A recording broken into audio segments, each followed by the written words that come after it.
बिस्मिल्लाहिर्रहमानिर्रहीम। अस्सलाम वालेकुम जी, मैं अमीन राजा और आप देख रहे हैं पाकिस्तान टीवी। नाज़रीन, अभी 18 अगस्त को एक प्रोग्राम मैंने अपलोड किया था जिसमें आयशा अकरम के बारे में हमने बात की थी कि सबसे पहले मेरा ये चैनल है जिसका नाम पाकिस्तान टीवी है, जिसने सबसे पहले ये बात की कि ये सारा कुछ प्लान है, ये सारा कुछ प्री प्लान था, ये सारा कुछ जो कुछ उस लड़की के साथ वहाँ पे हुआ वो सारे का सारा एक्सेप्टेड था। क्योंकि पहली बात, क्योंकि लड़की की जो मैंने वीडियो देखी कहीं भी मैंने उसको फाइट करते नहीं देखा है, क्योंकि मैं शोबिस से मुंसलिक आदमी हूँ, थोड़ा बहुत डायरेक्शन को भी समझता हूँ। तो उस लड़की के फेस एक्सप्रेशन मैंने कहीं भी ऐसे नहीं देखे कि हम कहें कि वो वाकई मुसीबत में, बल्कि वो एंजॉय कर रही है। ठीक है। उसके बाद इसको थोड़ा सा मैं पहले का भी जानता हूँ, इसका जो शौक़ है उसके शौक़ ही ये है कि लड़के मेरे पीछे पीछे हों और भागे घूम। 30-40 लड़कों को इकट्ठा करके टिकटॉक बनाना या उनके साथ 1-to-1 करना, 1-to-1 उनके साथ टिकटॉक करना, ये इसको कहने के इसका बेहतरीन शौक़ है। इस बात का मुझे पहले से पता था कि यहाँ पे 1000 के करीब टिकटॉकर इकट्ठे होने वाले हैं। बहुत सारे लोगों ने मुझे कॉलें की कि आप लोग यहाँ पे आएँ, आपका यहाँ पे बड़े बड़े टिकटॉकर्स आएंगे, आप उनके इंटरव्यूज़ करें, आपको बहुत फेम मिलेगा आपके चैनल को फलां फलां। और ये पता था कि यहाँ पे बहुत सारे टिकटॉकर इकट्ठे होने हैं और वहाँ पे ये कुछ ना कुछ ऐसा करेंगे कि इनको फेम मिले। और टिकटॉकर और यूट्यूबर मैं पिछली भी वीडियो में बता चुका हूँ कि ये अपने फेम के लिए कुछ भी कर सकते हैं। और देखा है आप लोगों ने, बहुत सारे लोगों ने अपनी जानें तक दे दी हैं व्यूज़ के चक्कर में। तो इन्होंने उस वीडियो के बाद मुझे कुछ तनकीदी मैसेज आया, कुछ लोगों ने पर्सनल कॉलिंग भी की। अच्छा, बहुत सारे लोगों ने मुझे पर्सनल सवाल किए भी, आप ने जो बातें की हैं उनका थोड़ा बहुत तल्लुक़ दानाई से है। तो क्या मतलब, जो पहले कुछ सवालात मुझे मेरे पास आए उनमें से 3 सवाल मैंने सेलेक्ट किए जिनके जवाब मैं दूंगा आप लोगों को, और वो बातें मुझे अहम लगी। पहली बात तो किसी ने मुझसे ये पूछा, क्या टिकटॉक बनाने वाली लड़कियाँ कंजरियाँ हैं? टिकटॉक बनाने वाली लड़कियाँ कंजरियाँ हैं? ये पहला सवाल है।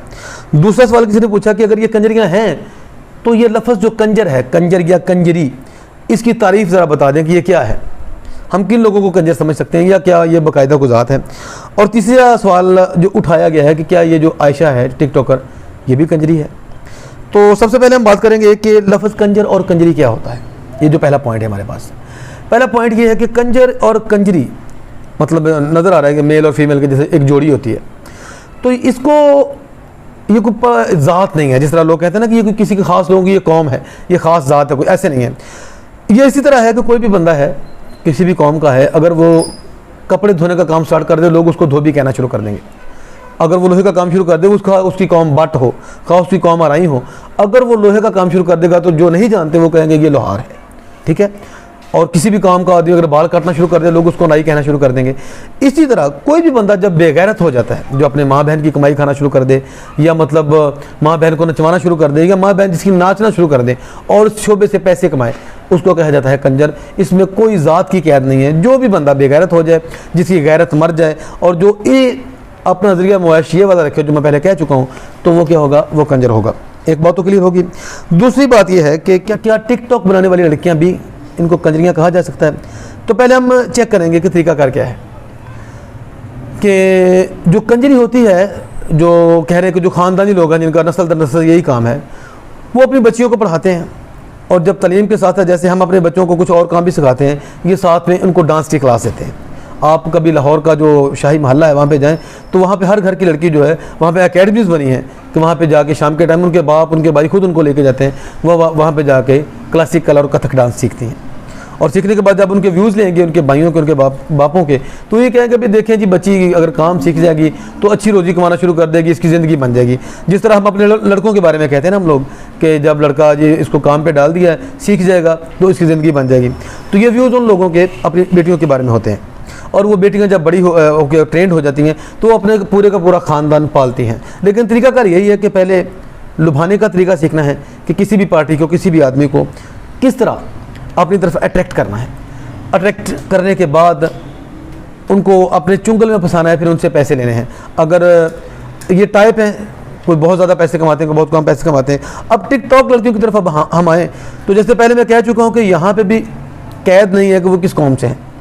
जिसने भी नाचना शुरू कर दिया, पब्लिक के सामने नाचना शुरू कर दिया, वो कंजरी के ज़ुमरे में ऑलरेडी आ चुकी है, यानी कि हम उसको कंजरी कह सकते हैं।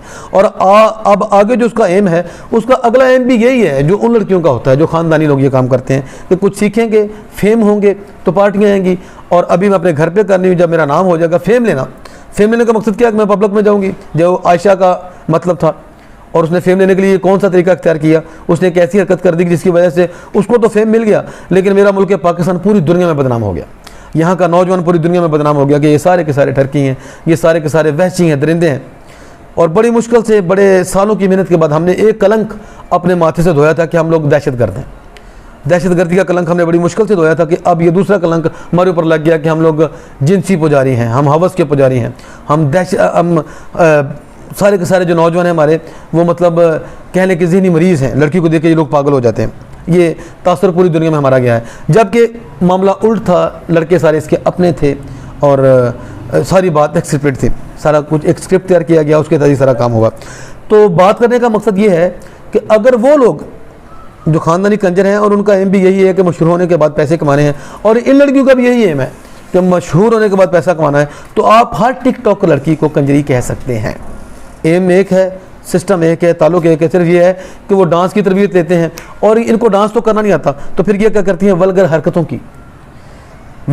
की गंदी हरकतों की सहारा लेती हैं और ख़ुद को फेम करती हैं। और बेशुमार लड़कियां इसमें कामयाब हो भी चुकी हैं।